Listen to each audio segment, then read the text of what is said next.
Welcome to Social and Political Life, Class 6, Chapter 3. What is government? You must have heard the word government mentioned several times.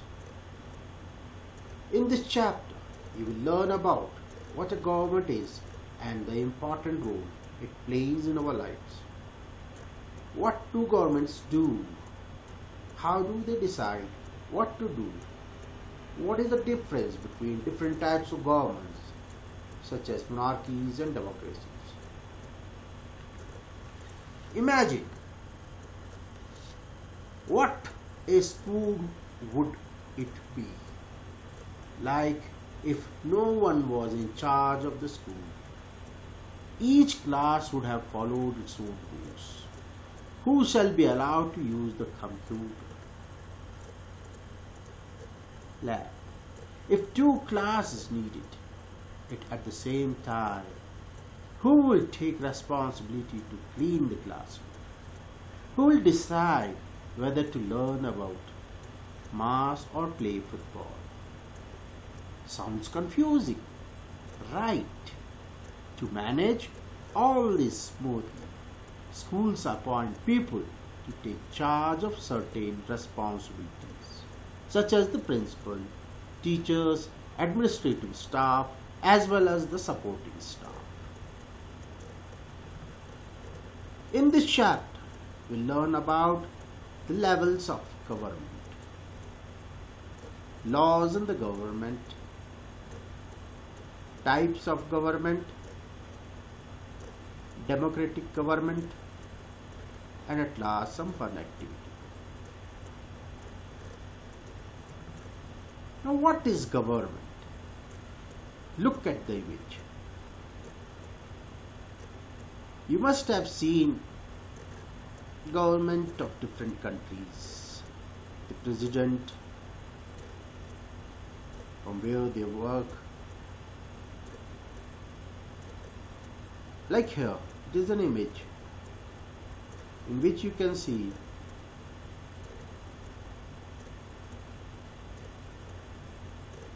the government of America, from where it works, the White House. And this is the Indian Parliament House, from where the government works. Same way we have the Queensland government, and if we talk about the state, government of Tamil Nadu, government of Uttarakhand. All these institutions, all these government are formed for a country so that the nation runs smoothly. Let us discuss more about the government.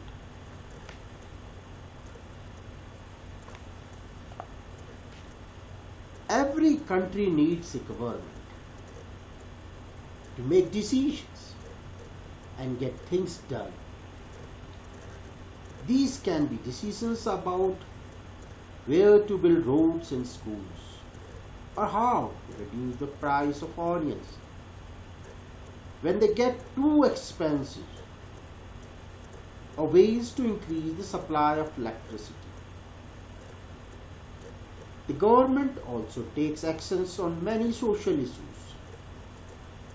For example, it has several programs to help the poor. It does other important things such as running postal and railway services.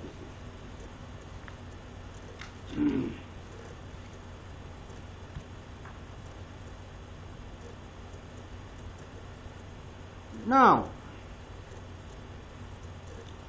what is the need of God?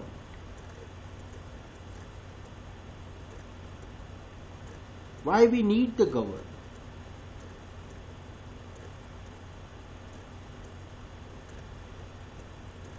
So as I discuss, the government helps us. It also helps as the job of protecting the boundaries of the country and maintaining peaceful relations with the other countries.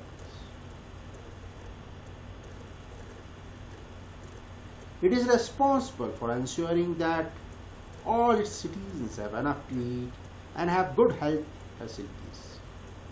When there are natural disasters like tsunami or an earthquake, it is the government that mainly organizes aid and assistance for the affected people. If there is a dispute or if someone has committed crime, you find people in a court. Courts are also the part of government. Perhaps you are wondering how government manages to do all this and why it is necessary for them to do it. When human beings live and work together, there needs to be some amount of organizations so that decisions can be made. Some rules have to be made that apply to everyone. For example, there is a need to control resources and to protect the territory of a country so people can feel secure. Governments do this on behalf of the people by exercising leadership, taking decisions and implementing these among all the people living in that territory.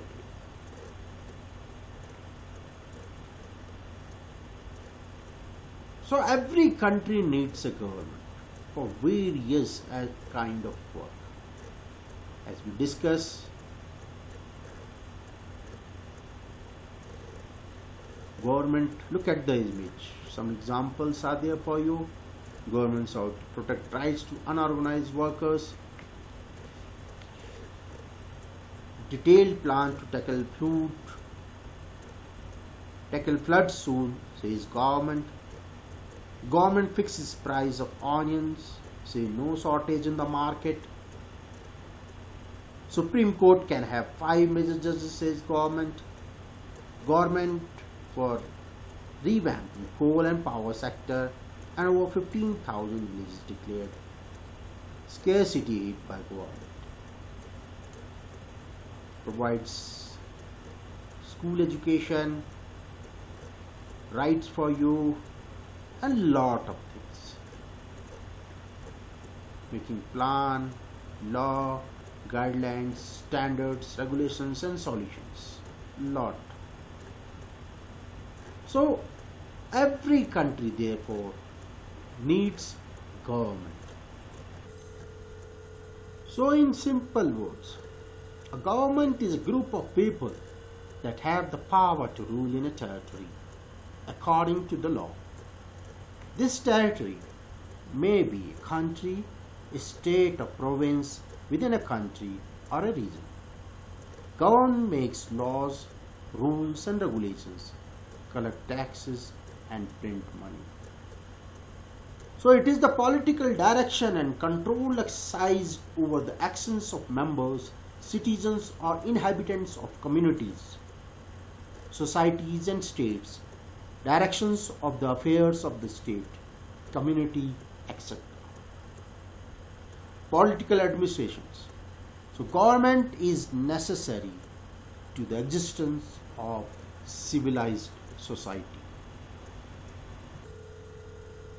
So likewise our nation has people who form a government to run such a vast country smoothly. A government is an important element of the state which runs with the combined efforts of the legislature, executive and judiciary. The supreme law of a state is the constitution. The legislature makes use of the constitutional provisions to frame rules, regulations and policies. The executive implements all these rules and regulations, etc.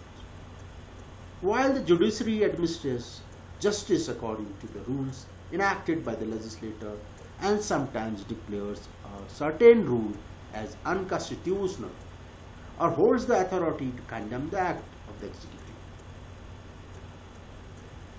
So the government is an organization of the state, the machinery through which the state will is expressed. So these are some newspaper cuttings as we discuss. Some newspaper headlines which tells us about some of the activities undertaken by the government. Already we have discussed.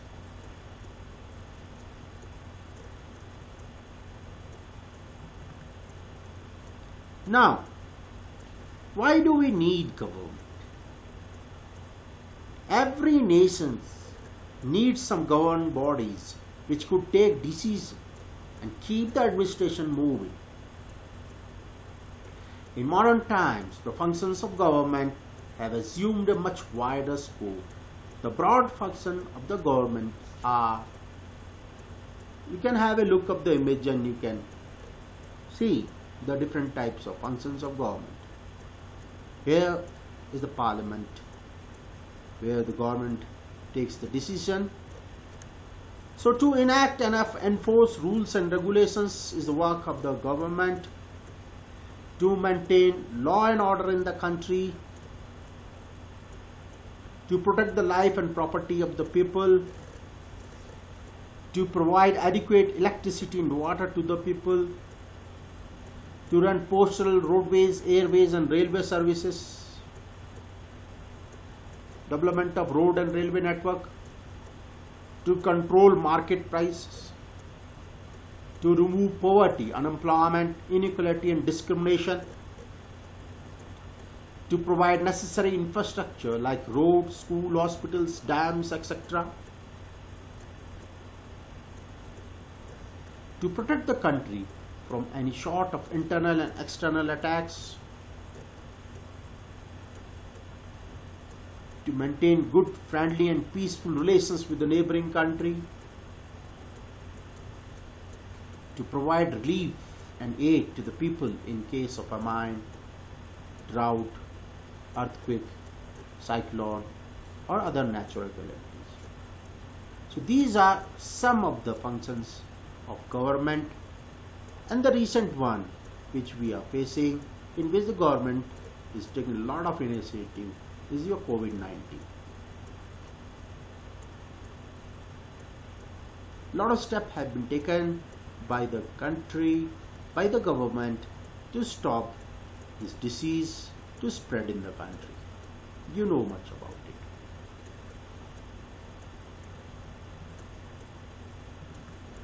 So the government is also required to protect the boundaries of the country. It also needs to maintain coordinated relations with other countries. The government has to ensure that all its citizens get enough to eat. In case of natural disaster, the government carries out relief operations to help affected people. The government also needs to maintain the rules and regulations so that everyone can live in harmony. So I hope you have understood about what is government and why do we need government. Let us move to the level of government. There are 4 levels of government: national level, state level, district level and local level. We will discuss more about these levels of government. Now that you know that the government is responsible for so many different things, can you think of how it manages to do all these things? The government works at different levels. At the local level, at the level of state and at the national level. The local level means in your village, town or locality. The state level would mean that which covers an entire state like Haryana or Assam, and the national level relates to the entire country. And when you go into the next few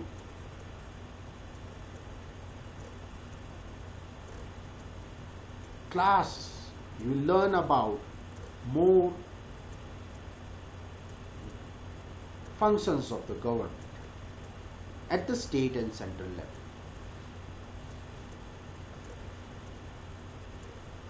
So,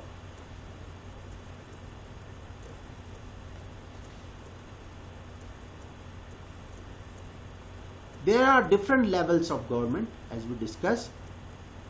The central level or national level. This is the topmost level of government.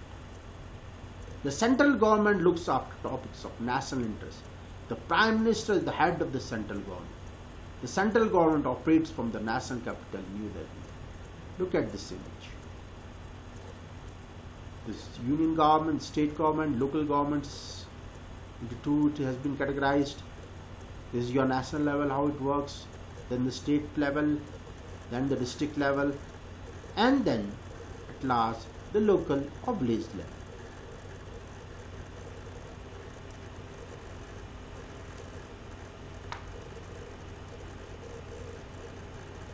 So you must have now realized that all these things can only be done by the government, all kind of work. So all this work, you will be surprised to know how the government manages to do all these jobs. It is because the government has resources that are required to undertake the massive tasks of this nature. And the government does all these jobs by the distribution of powers at different levels. All the important decisions concerning the whole country are taken by the central government at national level. And most of the decisions concerning a particular state like Assam or Maharashtra are taken by concerned state. That is your state government at the state level. Similarly, most of the decisions concerning a city or town or village are taken by the local government. That is your district or local village. In this way, the government works by coordinating among themselves. So this is all a whole system by which the government works.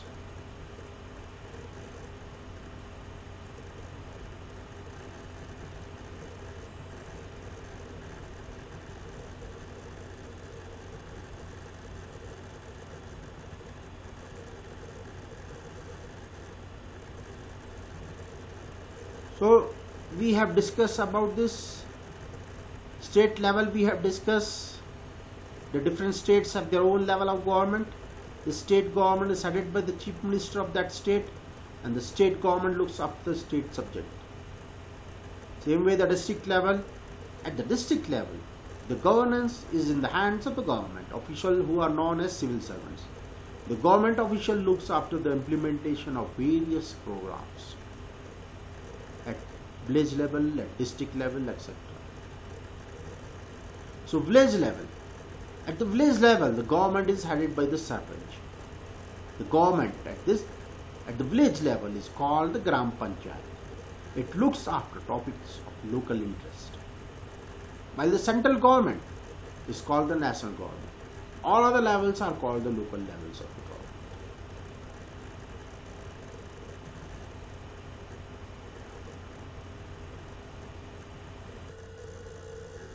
So you must have understood about the three levels of the government.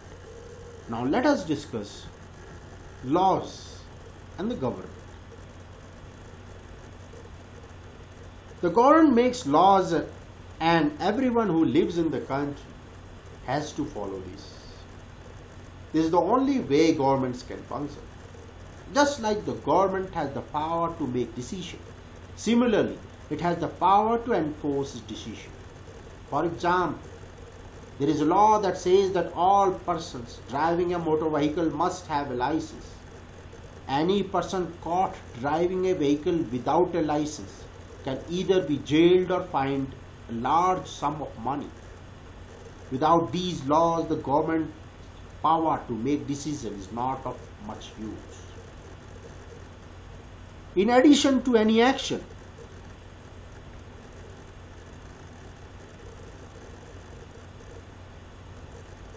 that the governments can take, there are also steps that people can take if they feel that a particular law is not being followed. If a person feels, for example, that they were not hired for a job because of their religion or caste, he or she may approach to the court and claim that the law is not being followed. The court can then give orders about what should be done. So if someone feels that the law of the land is not being obeyed in a particular situation, he can go to the court with his or her grievances. The court needs to hear the case and announce decision as per the law of land. After the decision of the court, the government official needs to ensure that law is properly enforced. So, government can only function by implementing and enforcing certain laws. For example, the government has made laws regarding the maintenance of smooth traffic. These laws help us, all road users, to use the road without getting disturbed by other road users, as we discussed earlier.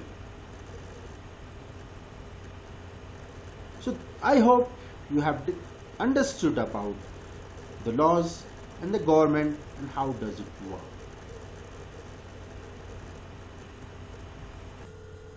So now let us discuss about the types of government. There are two main types of government, monarchy and democracy.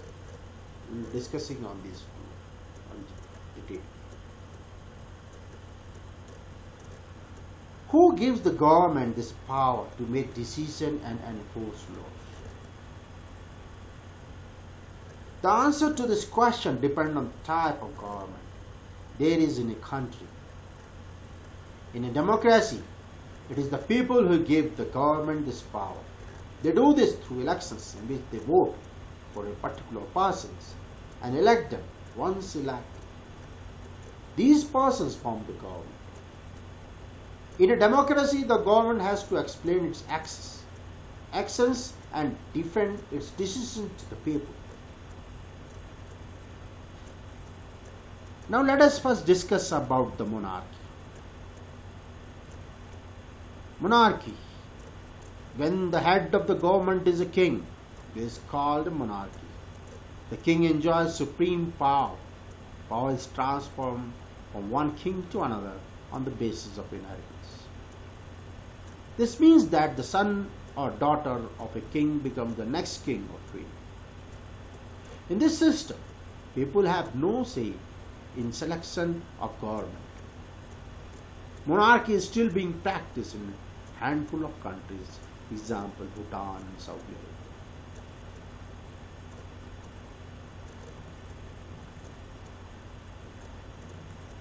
Here are some pictures of the monarch who ruled our country.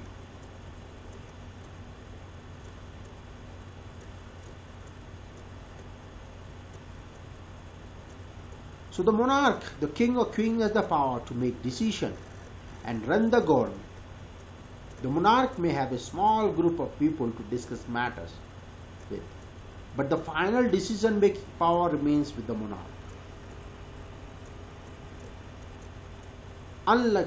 Unlike in a democracy, kings and queens do not have to explain their actions or defend the decision they take.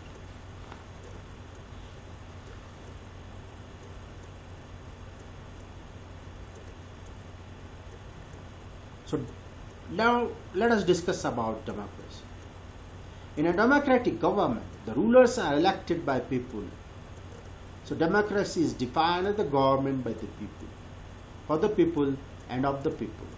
In this system, power is transformed from one ruler to another on the basis of people's choice. So people are important over here. Look at the image. Democracy, the rule by the people. You know that. We vote.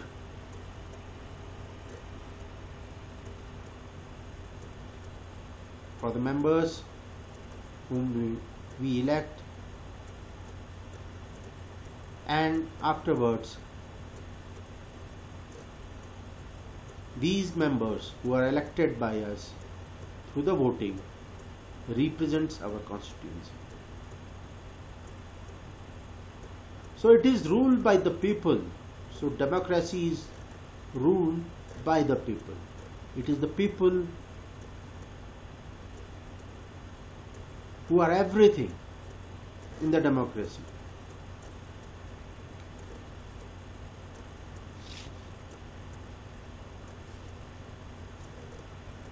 So people enjoy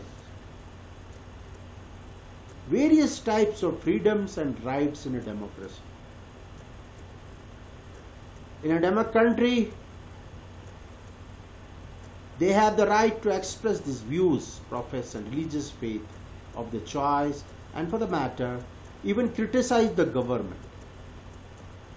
The success of a democracy depends on alert and vigilant citizens. People constantly monitor the activities of the government. That the government is accountable to the people. People do not rule directly in a country with democratic government.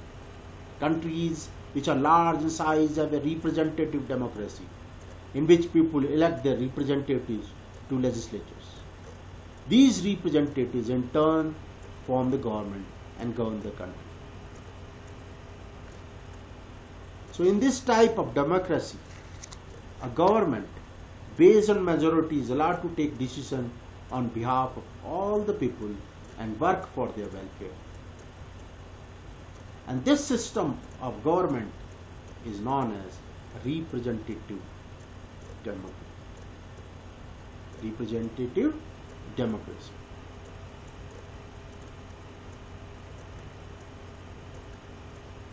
Look at the image. The different types of government, democracy, you have monarchy, democracy, dictatorship, all different types of are there. But two major we have discussed, monarchy and democracy. In the modern context, most of the countries follow the representational democracy. In this system, people elect their representatives through popular election. After the election, a new government is formed on the basis of people's choice. To understand this, let us understand the formation of central government. After every 5 years, the general elections are held in India to elect the next government. The whole country has about been divided into 543 parliamentary constituencies.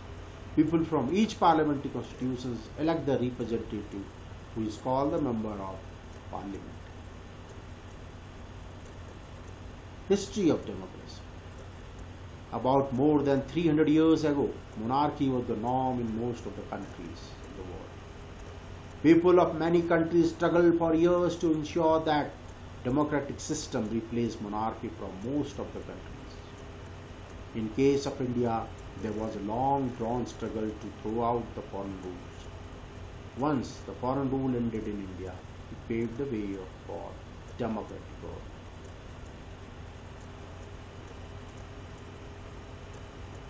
So you know that India is a democracy. And this achievement is the result of a long and eventful struggle of the Indian people. There are other places in the world where people have also struggled to have democracies. You know that the main feature of democracy is that people have the power to elect their leaders. So in a sense, a democracy is ruled by the people. As I discussed, democracy is ruled by the people. The basic idea is that people rule themselves by participating in making of these rules. Democratic government in our times are usually referred to as representative democracies. In representative democracy, people do not participate directly but instead choose their representative through an election process. These representatives meet and make decisions for the entire population. These days, a government cannot call itself a democratic unless it allows what is known as universal adult franchises. So what is universal adult franchise?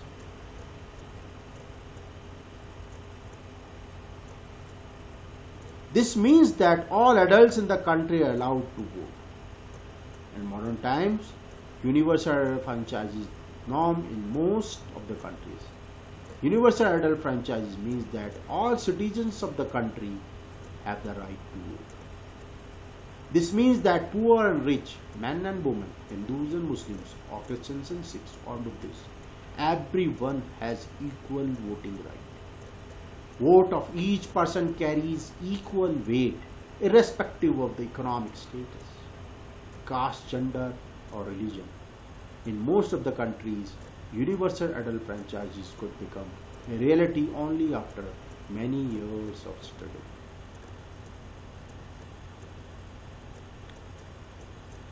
Now let us talk about the women's suffrage movement.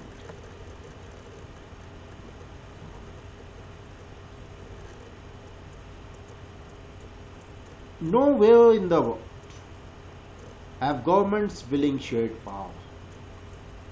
All over Europe and USA, women and the poor have had to fight for participation in government. Women's struggle to vote was strengthened during the First World War. This movement is called women's suffrage movement, as the term suffrage usually means right to vote. Look at the image. Here are some images of women's suffrage movement.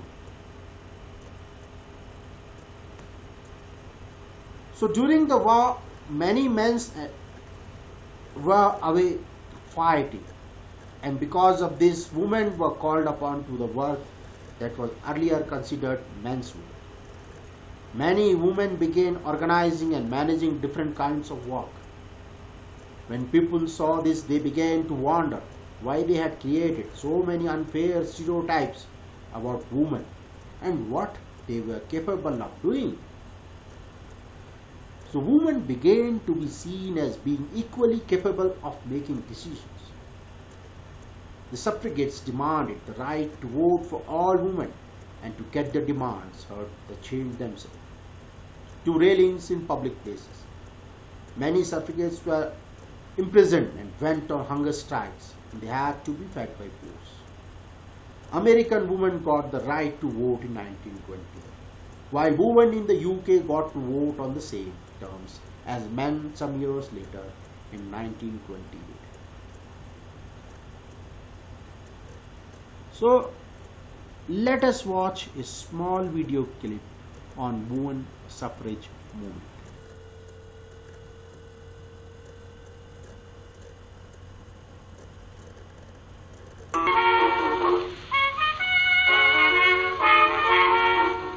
The 20th century was full of male-dominated roles in society. Women were portrayed as second-class citizens and didn't have many of the rights they deserved.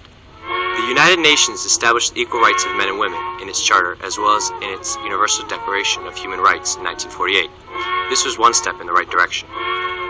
The Civil War also brought new opportunities for change. There were new political, social, and financial prospects. New amendments to the Constitution paved the way for these changes. However, women were not allowed to vote, so these amendments had little impact on their lives. Women's suffrage was not touched upon by the 15th Amendment, which prohibited disenfranchisement on the basis of race. The lack of inclusion in the fight for equality led Susan B. Anthony, a prominent activist, to form the National Women's Suffrage Association in 1869. Although feminists such as Anthony and Elizabeth Stanton fought for women's suffrage, they could not ameliorate the injustices of not being able to vote. The addition of the 19th Amendment in 1920 sparked the NAWSA to start the League of Women Voters. After women gained the right to vote, mass media still targeted women in ads for household chores and other gender-sanctioned work. This movement gained momentum, eventually reaching its climax with the passing of the 19th Amendment to the Constitution, ratified in 1920. This piece of legislation was not alone in the movement's attempts to change the culture of the United States. The Equal Rights Amendment, first introduced in 1923, was brought up to guarantee equal rights for women. This amendment was to reach further than voting rights, expanding into the realm of civil rights for women as well. Unfortunately, this bill was never passed.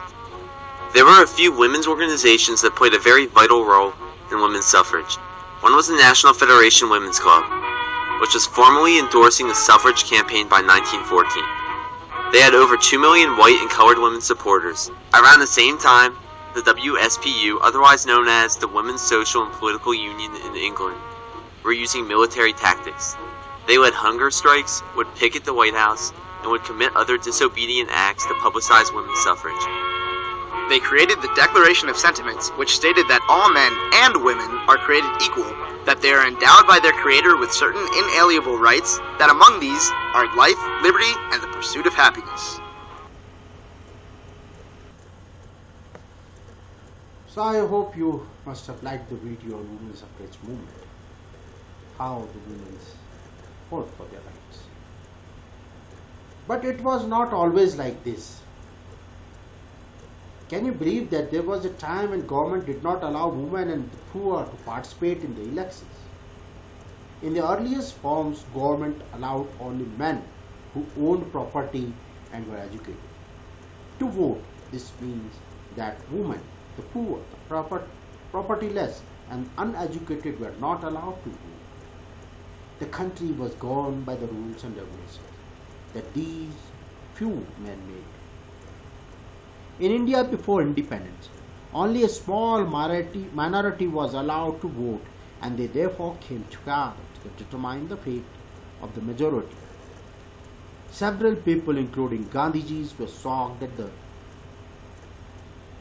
the unfairness of this practice and demanded that all adults have the right to vote. And this was known as universal adult franchises. So this is known as universal adult franchises. Now what is this universal adult franchise? You have already discussed in modern time universal adult franchise is the norm in most of the countries. Universal adult franchise means that all adult citizens of the country have the right to vote. This means that poor, the rich, the men and women, Hindus or Muslims, Christians or Sikhs and Buddhists, everyone has equal voting. Vote of each person carries equal weight irrespective of the economic status, caste, gender or religion. In most of the countries, universal adult franchise became a reality only after many years of struggle. So nowhere in the world have government willingly shared power. All over Europe and USA, women and the poor have had to fight for participation in the war. Women's struggle to vote got strengthened during the First World War. And this movement we have already discussed is called the women's suffrage movement. As the term suffrage usually means right to vote.